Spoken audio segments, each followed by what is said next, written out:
अस्सलाम वालेकुम। आज हम डीएनए रेप्लिकेशन की बात करेंगे प्रोकैरियोट्स में। अब ये जो जितने भी जेनेटिक्स के टॉपिक्स होंगे, I will try my best कि मैं जितना लिपिन से समझा सकता हूँ एंड डिफरेंट बुक से भी जो रेफरेंसेस दे सकता हूँ आराम से दे दूँ और इजीली समझ में आ जाए, क्योंकि जेनेटिक्स एक ऐसे टॉपिक्स हैं कि अगर जब तक हम थ्री डायमेंशनली इन चीज़ों की इमेजेस ना देख लें तो समझ नहीं आएगी। तो खैर, आज हम बात करेंगे डीएनए रेप्लिकेशन की इन प्रोकैरियोट्स में हम ई कोलाई को देखेंगे। तो प्रोकैरियोट्स में सबसे पहले हमको ये पता होना चाहिए कि जो डीएनए रेप्लिकेशन होती है इट इज सेमी कंजर्वेटिव, यानी जो एक पेरेंट डीएनए होगी, डीएनए डबल हेलिक्स मॉलिक्यूल होता है, उसके अंदर वी शुड नो के 4 नाइट्रोजनस बेसेस होती हैं, उनके दरमियान हाइड्रोजन बॉन्ड्स होते हैं और उनमें जो डीएनए में क्या कहते हैं फॉस्फेट बॉन्ड्स होते हैं, जो क्या कहते हैं एक न्यूक्लियोटाइड के दरमियान होते हैं, वो 3 to 5 क्या कहते हैं फॉस्फोडाइस्टर बॉन्ड्स होते हैं। तो सेमी कंजर्वेटिव एप्लीकेशन होती है। सेमी कंजर्वेटिव का क्या मतलब है कि जो एक पेरेंट डीएनए वो जब दो डॉटर डीएनए बनाएगा तो उसमें जो 2 स्ट्रैंड होंगे उनमें से एक स्ट्रैंड पेरेंट वाला ही होगा जिस तरह दिखाया हुआ है रेड रंग का है, और जो दूसरा स्ट्रैंड है वो नया बन रहा होगा। इसमें भी दिखाया हुआ है एक स्ट्रैंड डीएनए वाला है जिससे पेरेंट से बनी है रेड रंग का, दूसरा जो नया बना है।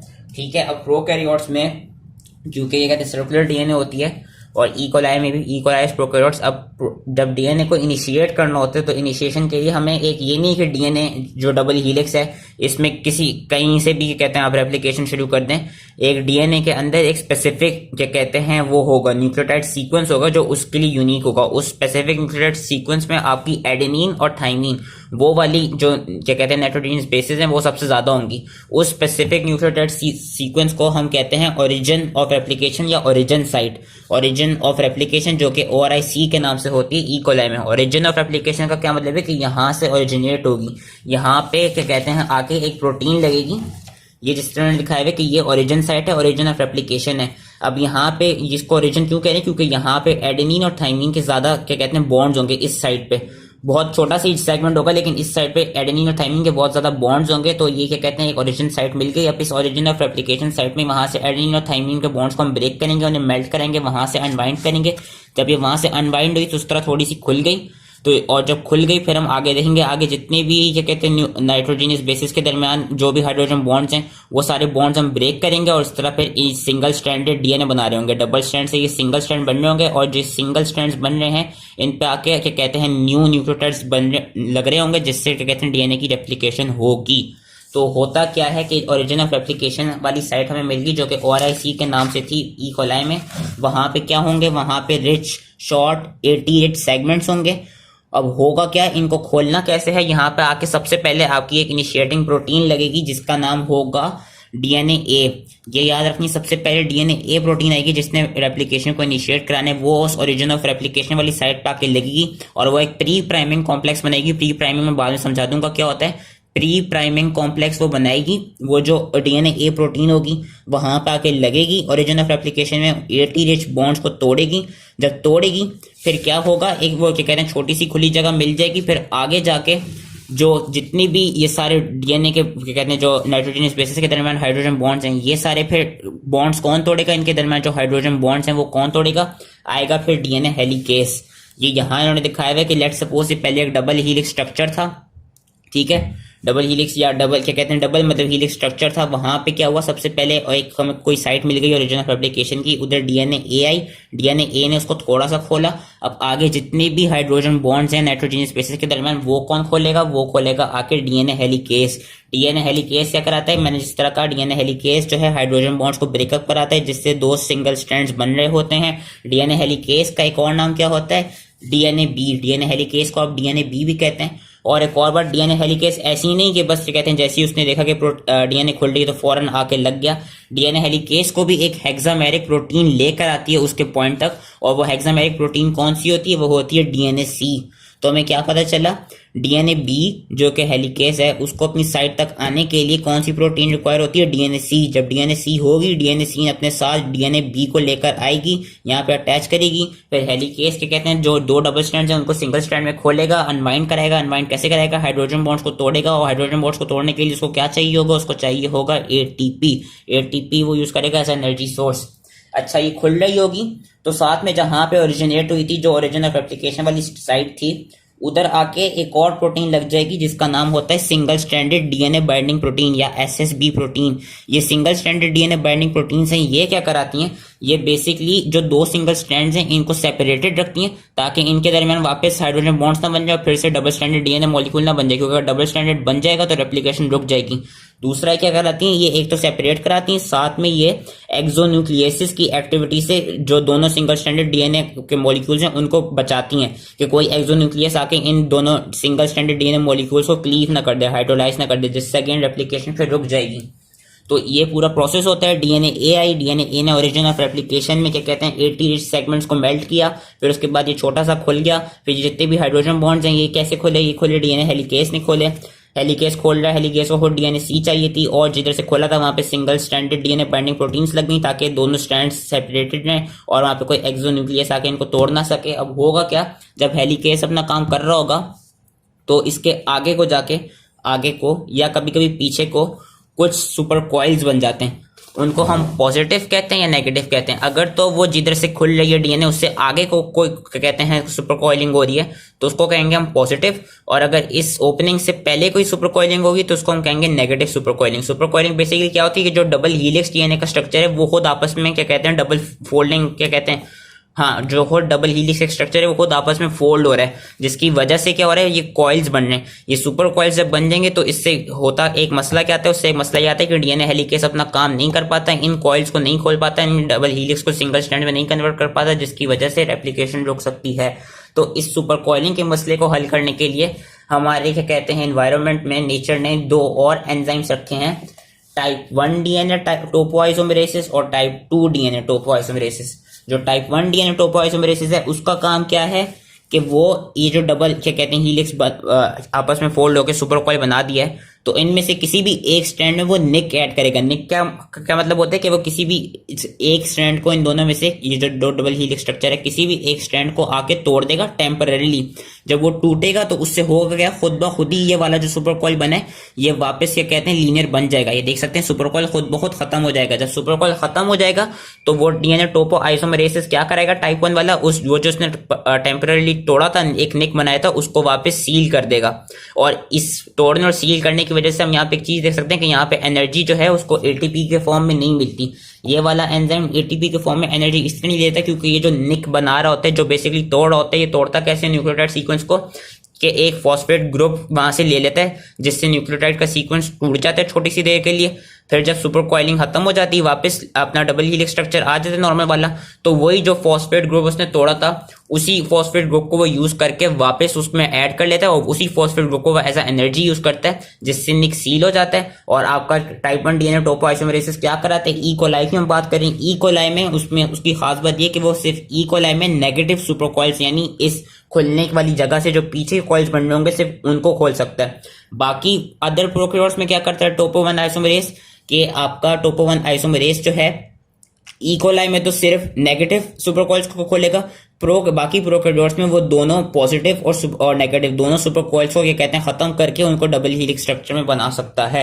एक और मैं शायद बात नहीं बताई थी, बताना भूल गया था, ये बात याद रखनी है कि जो प्रोकैरियोट्स हैं उनमें सिर्फ एक ही साइट होगा ओरिजिन ऑफ रेप्लिकेशन। अभी हम यूकैरियोट्स का नहीं करें, यूकैरियोट्स में मल्टीपल हो सकते हैं, जिस तरह हम ये देख सकते हैं इसमें मल्टीपल ओरिजिन के साइट्स होते हैं, लेकिन जो प्रोकैरियोट्स होते हैं उनमें सिर्फ एक ही होता है।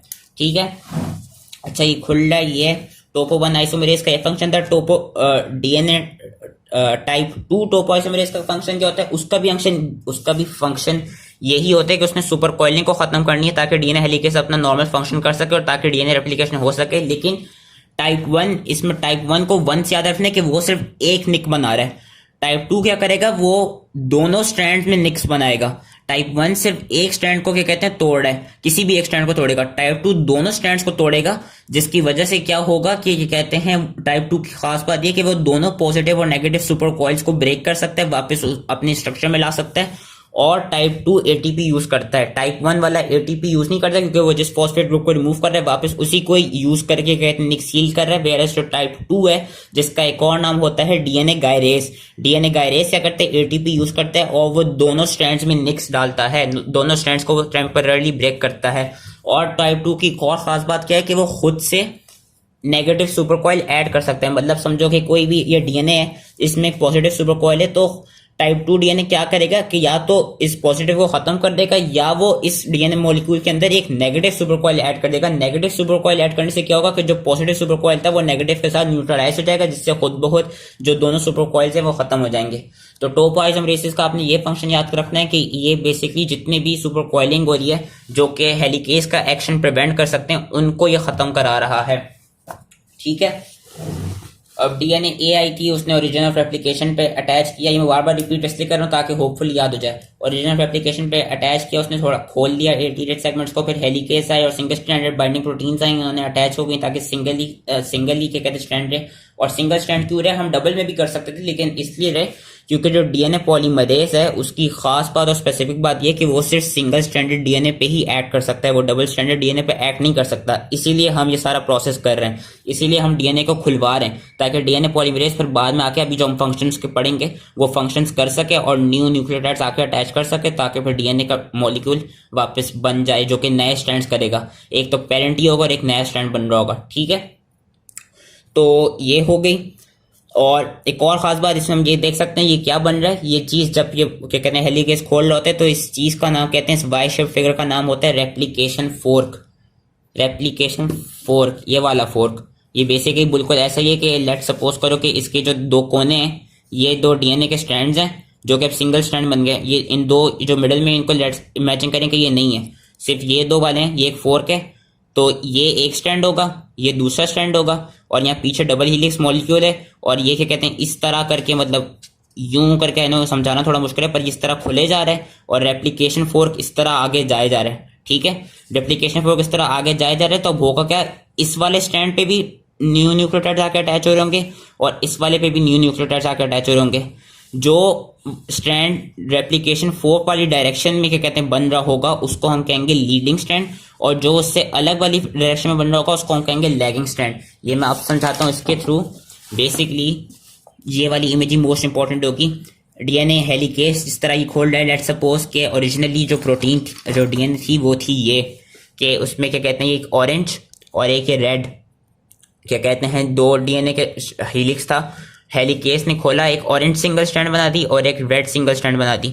अब जो ऑरेंज वाली सिंगल स्ट्रैंड है वो क्योंकि जो हेलिकेज है वो इस तरह खोल रहा है, इस डायरेक्शन में खोल रहा है, तो इस डायरेक्शन में खुल के जो ऑरेंज वाला स्ट्रैंड है उसमें हम अभी देखेंगे इस डायरेक्शन में, जिस डायरेक्शन में खुल रहा है उसी डायरेक्शन में ये एक नया डीएनए का मॉलिक्यूल इसमें बने जा रहा है। ये जो इसमें रेड वाला बन रहा है ये बेसिकली नया डीएनए का मॉलिक्यूल बन रहा है और जो ऑरेंज वाली चीज है बेसिकली टेम्पलेट है क्योंकि ऑरेंज ये थी, तो इसमें ये नया वाला इस तरह बने जा रहा है। इसको हम इसलिए हमने इस वाले स्ट्रैंड को नाम दिया लीडिंग स्ट्रैंड। ये जो नई डीएनए बन रही है इसको हमने दिया लीडिंग स्ट्रैंड। और जो यहाँ पर है रेड वाला, इधर का रेड वाला, यहाँ पे क्योंकि जो डीएनए बनेगी वो इस डायरेक्शन में बनेगी, रेप्लिकेशन फोर्क से क्या कहते हैं ऑपोजिट साइड में ऑपोजिट डायरेक्शन में बनेगी, तो इस स्ट्रैंड का हमने नाम दिया लैगिंग स्ट्रैंड।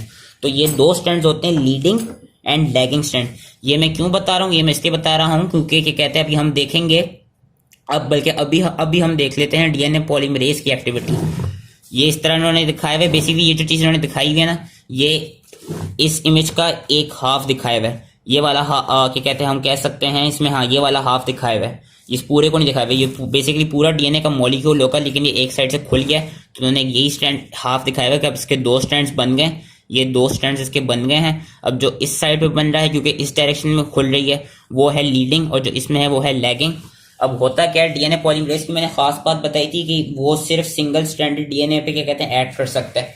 दूसरी उसकी खास बात क्या है कि वो ये नहीं कि कोई भी सिंगल स्टैंडर्ड डीएनए तो बस फौरन उसी पे शुरू कर देगा अपना काम, उसको साथ में एक और चीज चाहिए होगी जिसको हम कहते हैं आरएनए प्राइमर। जब तक आरएनए प्राइमर नहीं होगा तब तक डीएनए पॉलीमरेज ट्री अपना फंक्शन नहीं करेगा। और डीएनए पॉलीमरेज ट्री की खास बात क्या है, इसके पास दो डोमेन्स होते हैं। जिस तरह फैटी एसिड सिंथेज एक एंजाइम था उसके पास हमने देखा था 60 डोमेन्स थे, इस तरह डीएनए पॉलीमरेज ट्री में दो डोमेन्स होते हैं। एक एक्टिविटी का नाम होता है 5'3" पॉलीमरेज एक्टिविटी और एक एक्टिविटी का नाम होता है 3'5" एक्सोन्यूक्लियस एक्टिविटी। जो 5'3" पॉलीमरेज एक्टिविटी है डीएनए पॉलीमरेज ट्री की खास बात क्या है जो कि इस पैराग्राफ में लिखी है जो कि इंपॉर्टेंट है कि डीएनए पॉलीमरेज ट्री सिर्फ 3 एंड से 5 एंड वाली डायरेक्शन में डीएनए के टेम्पलेट को रीड कर सकता है। और जो उसकी 5'3" पॉलीमरेज एक्टिविटी है वो वहां पे काम करती है कि डीएनए पॉलीमरेज ट्री की खास बात यह है कि जो भी नया डीएनए का मॉलिक्यूल बनाएगा वो 5 एंड से 3 एंड पे बनाएगा अपनी 5' पॉलीमरेज एक्टिविटी के थ्रू। इन्होंने आगे भी दिखाया है डीएनए पॉलीमरेज जो है 3 जो है ये जो नया स्ट्रैंड बनाएगा ये 5 एंड से 3 एंड पे बना रहा होगा। 5' पॉलीमरेज एक्टिविटी होती है इसकी। और ये बना किस तरह होता है कि ये जो टेम्पलेट है टेम्पलेट में सिर्फ 3 एंड से 5 एंड को रीड कर सकता है। तो जब 3 एंड है हमें बिनो जो एंड होगा 3 होगा तो उसका ऑपोजिट 5 भी लगेगा। तो DNA polymerase 3 end to 5 end read कर रहा होगा और जो उसकी क्या कहते हैं ये वाली एक्टिविटी है 5' डीएनए पॉलीमरेज एक्टिविटी, इस एक्टिविटी के थ्रू इस डोमेन के थ्रू वो 5 एंड से 3 एंड तक एक नया डीएनए का मॉलिक्यूल बना रहा होगा। ये नया डीएनए का मॉलिक्यूल बन रहा है और ये वाला टेम्पलेट स्टैंड है, ये वाला टेम्पलेट स्टैंड है, ये नया डीएनए का मॉलिक्यूल बन रहा है 5' डीएनए पॉलीमरेज एक्टिविटी के थ्रू। और मैंने बोला क्या था कि उसको चाहिए होता है प्राइमर। अब प्राइमर क्या होता है? आरएनए प्राइमर बेसिकली आपका इस तरह होते हैं, उन्होंने पूरा दिखाया भी नहीं, इस तरह के आपके अराउंड 10 to 12 न्यूक्लियोटाइड्स होते हैं जिनमें एंड में क्या कहते हैं 3 हाइड्रोक्सिल ग्रुप प्रेजेंट होती है। फ्री राइबोस शुगर के पास फ्री 3 हाइड्रोक्सिल ग्रुप प्रेजेंट होती है। होता क्या है इस फ्री 3 हाइड्रोक्सिल ग्रुप के ऊपर एक सबस्ट्रेट आता है, सबस्ट्रेट को यूज करता है। इस सबस्ट्रेट का नाम क्या होता है जो डीएनए पॉलीमरेज 3 यूज करता है? जो न्यूक्लियोटाइड आता है जो कि डीऑक्सी राइबो न्यूक्लियोटाइड होता है, करता क्या है 5 एंड उसका कहते हैं खाली होगा, 5 एंड पे फॉस्फेट ग्रुप लगी होगी। तो बेसिकली जो आरएनए प्राइमर है जो कि उन्होंने दिखाया हुआ है कि इधर ये सारे आरएनए प्राइमर लगे हुए हैं और इन आरएनए प्राइमर के थ्रू ही पे डीएनए पॉलीमरेज 3 इलोंगेट कर रहा है। करता क्या डीएनए पॉलीमरेज 3 के जो 3 हाइड्रोक्सिल ग्रुप है आरएनए प्राइमर की, वहां पे वो डीऑक्सी राइबो न्यूक्लियोटाइड मॉलिक्यूल लगाएगा। और कैसे लगाएगा? जो उसका 5 एंड है वहां पे 3 फॉस्फेट ग्रुप्स होंगी। तो करेगा क्या वो 2 फॉस्फेट्स को रिमूव कर देगा जो कि फिर क्या कहते हैं एज अ पायरोफॉस्फेट की फॉर्म में निकल जाएंगे। फिर वो पायरोफॉस्फेटेज के थ्रू हाइड्रोलाइज हो जाएंगे, जिससे क्या कहते हैं काफी एनर्जी कंज्यूमिंग प्रोसेस है। और ये क्या करेगा जब ये 2 फॉस्फेट्स निकल गए तो पीछे बचेगा एक फॉस्फेट, ये एक नया 3 क्या कहते हैं 3,5 फॉस्फोडाइस्टर बॉन्ड बना देगा। तो डीएनए पॉलीमरेज 3 का काम क्या होता है कि ये basically 5 deoxy ribo nucleoside triphosphate को यूज करता है, 5 डीऑक्सी राइबो न्यूक्लियोसाइड ट्राइफॉस्फेट को यूज करता है और आरएनए प्राइमर को यूज करता है जो कि 10 न्यूक्लियोटाइड्स लॉन्ग होगा, इसमें 3 हाइड्रोक्सिल ग्रुप प्रेजेंट होगी। कराएगा क्या डीएनए पॉलीमरेज 3 कि इस फ्री ये कहते हैं इस free 5 deoxy ribo nucleoside triphosphate को जो कि सब्स्ट्रेट है 5D किधर गया कहते हैं 5D ऑक्सीराइबोन्यूक्लियोसाइड ट्राइफॉस्फेट, इसको यूज करके 2 फॉस्फेट्स रिमूव कर देगा जो कि पायरोफॉस्फेट की फॉर्म में निकल गए और 5 और 3 एंड के दरमियान एक फॉस्फेट ग्रुप फॉस्फोडाइस्टर बॉन्ड बना देगा। और फिर ये आगे करता क्या रहेगा, जिस तरह अब इस डीएनए के पास यहाँ पे 3 हाइड्रोक्साइड ग्रुप एम्प्टी है तो अब यहाँ पे दूसरा डीऑक्सीराइबोन्यूक्लियोटाइड का इसी तरह का मॉलिक्यूल आएगा, वो यहाँ पे अटैच कर देगा अपनी 5 एंड पे। फिर उसके पास भी 3 हाइड्रोक्साइड ग्रुप प्रेजेंट होगी, फिर वो क्या कहते हैं अगेन इसी एक्शन के थ्रू नए डीएनए को अटैच करता रहेगा थ्रू इट्स एक्टिविटी, जिस एक्टिविटी का नाम है 5' polymerase activity.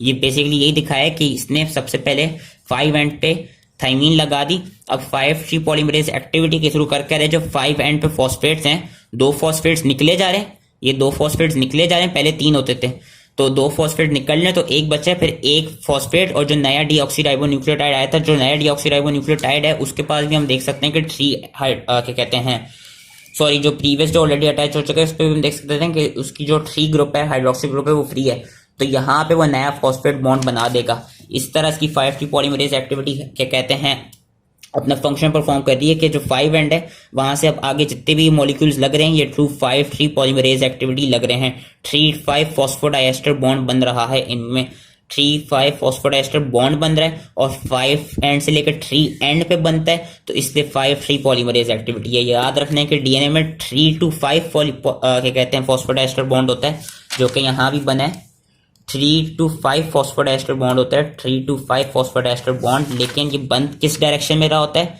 5 and to 3 and 5' polymerase activity, 5 to 3 polymerase activity के टू 5 एंड से 3 एंड में जा रहा होता है और 3 to 5 फॉस्फोडाइस्टर बॉन्ड बन रहा होता है। ये चीज की पूरी खास बात डीएनए पॉलीमरेज की। इसकी मैं अभी दूसरी एक्टिविटी पे इन शॉर्ट टाइम आता हूँ कि 3,5 एक्सोन्यूक्लियस एक्टिविटी क्या है। एक और बात अब मैं समझा दूं लीडिंग स्ट्रैंड और लैगिंग स्ट्रैंड की।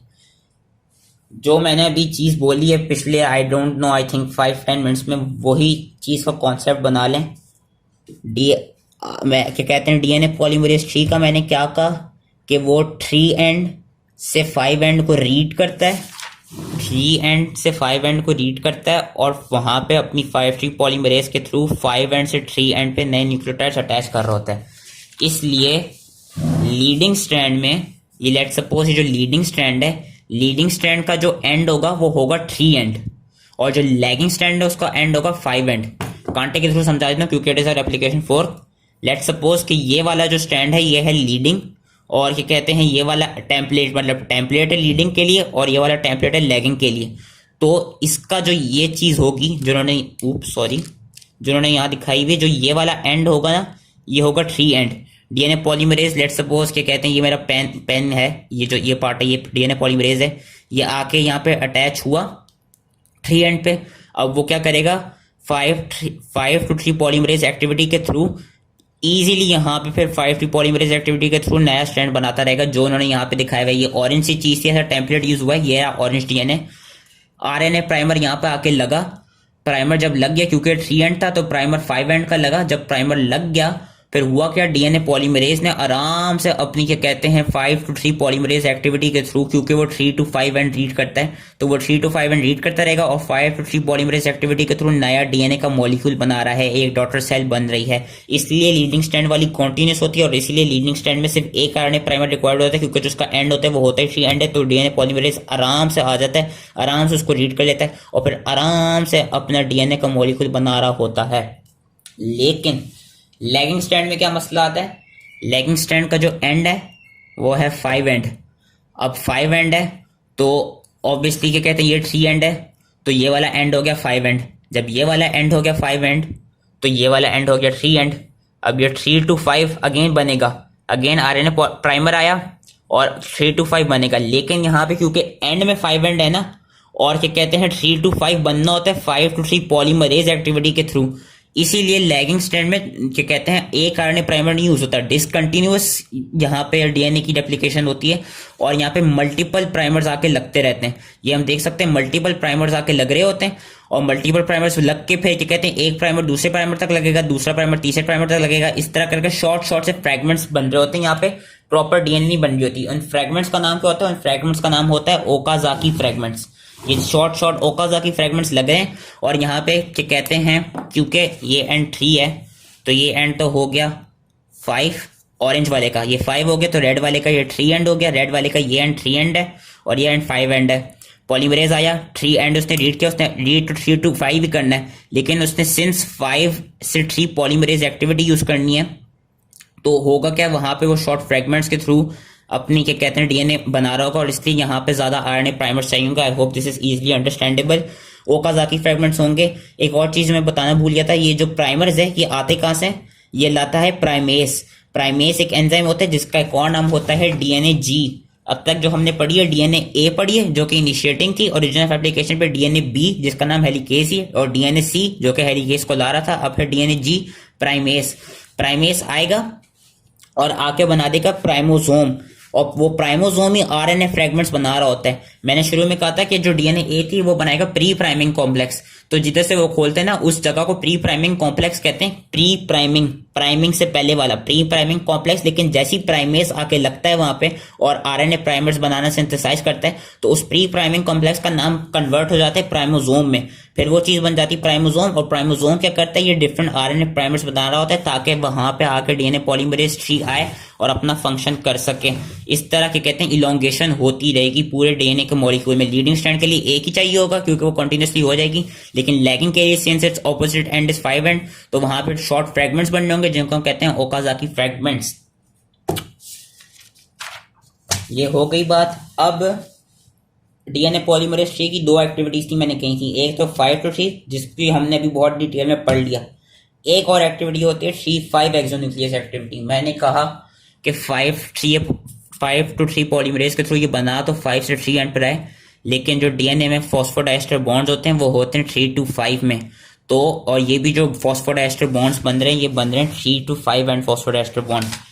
पूरे जितने भी हम अभी जेनेटिक्स में जो पढ़ेंगे रेप्लिकेशन, ट्रांसक्रिप्शन, ट्रांसलेशन, वाहिद रेप्लिकेशन वो जगह जहाँ पे म्यूटेशन नहीं हो सकती और वो म्यूटेशन क्यों नहीं हो सकती? वो इसलिए नहीं हो सकती क्योंकि डीएनए पॉलीमरेज 3 के पास एक बड़ी ही प्यारी ही क्या कहते हैं डोमेन होते हैं जिसका नाम होता है 3,5 एक्सोन्यूक्लियस एक्टिविटी।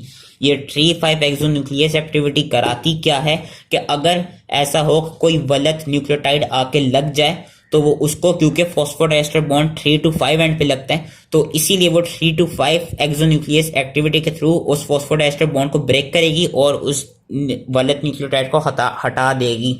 जिस तरह यहाँ पे दिखाया हुआ है, ए के साथ टी अटैच है जो कि क्या कहते हैं कॉम्प्लीमेंट्री है, सी के साथ जी है जो कि कॉम्प्लीमेंट्री है। यहाँ पे गलती से साइटोसिन के साथ एडेनिन वाली रिंग लग गई जो कि नहीं लगनी चाहिए थी, तो इसने 3,5 एक्सोन्यूक्लियस एक्टिविटी यूज की, इस 3,5 फॉस्फोडाइस्टर बॉन्ड को ब्रेक किया जिससे एडेनिन वाली चीज चली गई और वहां पे आके अब जो उसका नॉर्मल होगा जो उन्हें दिखाई नहीं है, यहाँ पे आके नॉर्मल ग्वानिन वाली रिंग ही लगेगी। ये थी इसकी 3,5 एक्सोन्यूक्लियस एक्टिविटी और इस चीज को हम कहते हैं प्रूफ रीडिंग। ये प्रूफ रीडिंग है। ये थी पॉलीमरेज वाली एक्टिविटी, पॉलीमरेज फंक्शन था। ये है प्रूफ रीडिंग के वो प्रूफ रीड कर रहा है कि हाँ पर अगर तो उसने गलती से कोई चीज गलत लगा दी, प्रूफ रीड कर रहा है तो उसको वो सही कर देगा 3,5 एक्सोन्यूक्लियस एक्टिविटी के थ्रू। इस तरह पूरी एलोंगेशन चलती रहेगी। अब एंड में क्या होगा, लीडिंग स्ट्रैंड तो कंटिन्यूस है, वो तो आराम से अल्हम्दुलिल्लाह प्यारा सा बन गया। लैगिंग स्ट्रैंड में एक मसला आएगा। लैगिंग स्ट्रैंड में क्या मसला आएगा, ओकाजा की फ्रेगमेंट्स थे। ये हम देख सकते हैं एक आरएनए प्राइमर, बहुत मल्टीपल आरएनए प्राइमर्स हैं, वहां पे पॉलीमरेज 3 आ रहा है और आके क्या कहते हैं डीएनए न्यूक्लियोटाइड्स बना रहा है लेकिन शॉर्ट फ्रेगमेंट्स बना रहा है। इस एक पॉलीमरेज 3 ने इस फ्रेगमेंट से यहां तक बना दिया, एक आरएनए प्राइमर के फ्रेगमेंट तक, दूसरा आरएनए प्राइमर के फ्रेगमेंट तक बना दिया। अब हमने क्या करना है, हमने आरएनए प्राइमर्स को हटाना है क्योंकि डीएनए के मॉलिक्यूल में आरएनए प्राइमर्स नहीं होते और वहां पे हमने वापस ओरिजिनल एक नई प्रॉपर डीएनए बनानी है। तो वो हम कैसे बनाएंगे, यहाँ पे एक और एंजाइम आता है। I know there are many enzymes which we need to learn. यहाँ पे एक और एंजाइम का नाम क्या होता है, डीएनए पॉलीमरेज 1। डीएनए पॉलीमरेज 1 अब क्या है, डीएनए पॉलीमरेज 1 क्या करेंगे, वो इस आरएनए प्राइमर को रिमूव करेंगे जो यहाँ पे दिखाया भी गया है कि डीएनए पॉलीमरेज 1 इस आरएनए प्राइमर को रिमूव करेंगे और रिमूव करने के साथ साथ वहां पे नया डीएनए का मॉलिक्यूल बनाएंगे। डीएनए पॉलीमरेज 1 के पास वही एक्टिविटीज होती हैं जो डीएनए पॉलीमरेज 3 के पास होती हैं, उसके पास बस एक एक्स्ट्रा होती है। डीएनए पॉलीमरेज 1 के पास भी 5' पॉलीमरेज एक्टिविटी होती है, डीएनए पॉलीमरेज 1 के पास भी 3,5 एक्सोन्यूक्लियस एक्टिविटी होती है जिस तरह पॉलीमरेज 3 में थी। लेकिन डीएनए पॉलीमरेज 1 के पास एक और क्या कहते हैं एक्टिविटी होती है जिसका नाम होता है 5' एक्सोन्यूक्लियस एक्टिविटी। 5' एक्सोन्यूक्लियस एक्टिविटी क्या कराती है, क्योंकि जो प्राइमर लगता है, जो ये प्राइमर लगता है ये 5 to 3 एंड में लगता है, 5 से 3 एंड, 5 से 3 एंड में प्राइमर लग रहे होते हैं। तो इस एक्टिविटी को, इस प्राइमर को हटाने के लिए ये 5' एक्सोन्यूक्लियस एक्टिविटी यूज करता है डीएनए पॉलीमरेज, किधर गया, डीएनए पॉलीमरेज 1 5' एक्सोन्यूक्लियस एक्टिविटी के थ्रू क्या करता है, इस आरएनए प्राइमर को, जिस तरह दिखाया हुआ भी है, आरएनए प्राइमर को एक्साइज करता है, रिमूव करता है। और जब आरएनए प्राइमर रिमूव हो जाता है फिर वहां पे DNA polymerase 1 just like DNA polymerase 3, just like DNA polymerase 3 अपनी 5 to 3 पॉलीमरेज एक्टिविटी यूज करता है, वहां पे नया स्ट्रैंड बनाता है और साथ में वही 3,5 एक्सोन्यूक्लियस एक्टिविटी यूज कर रहा होता है कि चेक करने के लिए कि वो गलत स्ट्रैंड तो नहीं डाल रहा। तो फिर से समझा देता हूँ, पॉलीमरेज 1 का काम क्या है कि वो जो आरएनए प्राइमर्स है इनको रिमूव करेगा through it's unique activity which is 5' exonuclease activity. जब आरएनए प्राइमर रिमूव हो जाएगा तो उसी जगह पे फिर क्या कहते हैं, जिस तरह यहां से रिमूव हो भी चुका है, यहां से रेड लिखा हुआ है, यहां से रिमूव हो चुका है, तो फिर होगा क्या, जो पॉलीमरेज 1 है वो अगेन जस्ट लाइक पॉलीमरेज 3 अपनी 5' पॉलीमरेज और 3,5 एक्सोन्यूक्लियस एक्टिविटी के थ्रू डीएनए का मॉलिक्यूल बनाता रहेगा लैगिंग स्ट्रैंड में, जिस तरह लीडिंग स्ट्रैंड में बन रहा था। इस तरह एलोंगेशन होती रहेगी, एंड में आएगी टर्मिनेशन होने से पहले लैगिंग स्ट्रैंड में एक मसला आ जाएगा कि थोड़े से गैप्स बन जाएंगे। वो सही से जो पॉलीमरेज 1 बना रहा था, डीएनए का स्ट्रक्चर जो पॉलीमरेज 3 बना रहा था, वो सही से बन नहीं पाएंगे। तो वहां पे एक आपका एक और एंजाइम आएगा जो कि एटीपी यूज करता है और कन्वर्ट कर देता है एएमपी में और पायरोफॉस्फेट में। उस एंजाइम का नाम होता है डीएनए लाइगेस। डीएनए लाइगेस क्या कराता है कि जो गैप्स प्रोड्यूस होंगे पॉलीमरेज 1 और 3 के फंक्शन की वजह से, वो उन गैप्स को सील करेगा और एक लैगिंग स्ट्रैंड में भी प्रॉपर डीएनए का मॉलिक्यूल बना देगा। उन गैप्स को सील कैसे करेगा, कराएगा क्या, जो डीएनए पॉलीमरेज 3 है ये बेसिकली फॉस्फोडाइस्टर बॉन्ड बनाएगा। फॉस्फोडाइस्टर बॉन्ड कैसे बनाएगा? 3 to 5 एंड पे बनते हैं।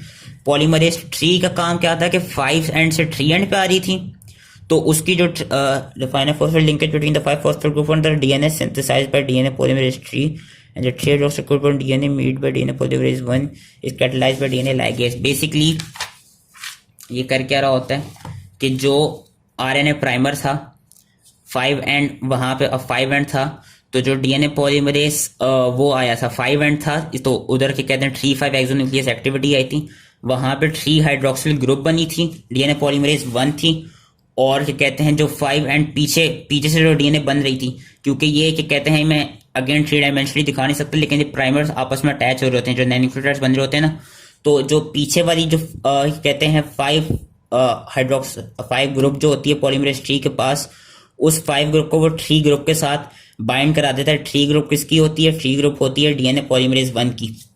वो जब हो जाता है, बस बेसिकली आपने याद ये रखना है कि डीएनए लाइगेज से करेगा, जो गैप्स बने होंगे उनको सील कर देगा। जब वो उनको सील कर देगा तो होगा क्या, बाद में फिर एक वक्त आएगा कि टर्मिनेशन करानी होगी। टर्मिनेशन के लिए क्या होगा, वहां पे एक और प्रोटीन्स होती हैं, उन जो क्या बाइंड करती हैं, उन प्रोटीन्स का नाम क्या होता है? टस। टस का क्या मतलब है? Terminus utilization substance. कैसे होती है जो रेप्लिकेशन टर्मिनेशन है? इक्वल में it is mediated by sequence specific binding of protein which are known as Tus terminus utilization protein to replication termination sites on DNA. आपके रेप्लिकेशन 4 पे ही कोई आगे को जाके एक टर्मिनेटिंग साइट होगी, वहां पे ये वाली प्रोटीन लग जाएगी जिसका नाम है टस, प्रोटीन टस लग जाएगी, जिस known as terminus utilization substance. जब वो लग जाएगा और जब उस साइट तक पहुंच जाएगा हेलिकेज, जब उस साइट तक आपको फोर्क पहुंच जाएगा, फोर्क जब आपका पहुंच जाएगा, देन आपकी जो डीएनए रेप्लिकेशन है वो रुक जाएगी और इस तरह नए 2 डॉटेड डीएनए स्ट्रैंड्स बन जाएंगी। अब आई रियली होप ये समझ में आ गया, लेकिन अगर नहीं समझ में आया एंड आई नो मेरी वीडियो तो बहुत बड़ी अराउंड 32 मिनट्स है, मैं डिस्क्रिप्शन में क्या कहते हैं एक वीडियो डालूंगा which will be around 3 minutes, जो ये मैंने क्या कहते हैं पॉलीमरेज 1 वाली चीज समझाने की कोशिश की है, जो मैं सही से सॉरी लाइगेज वाली जो चीज समझा रहा था पर आई थिंक सही से नहीं समझा सका, वो आई होप आपको 3 मिनट्स वाली वीडियो से समझ में आ जाए। तो प्लीज उस वीडियो को भी देख लीजिएगा, मैं डिस्क्रिप्शन में उसका लिंक डाल दूंगा। And that was your DNA replication in prokaryotes, specifically in E coli. I really hope समझ में आ गई हो एंड थैंक यू।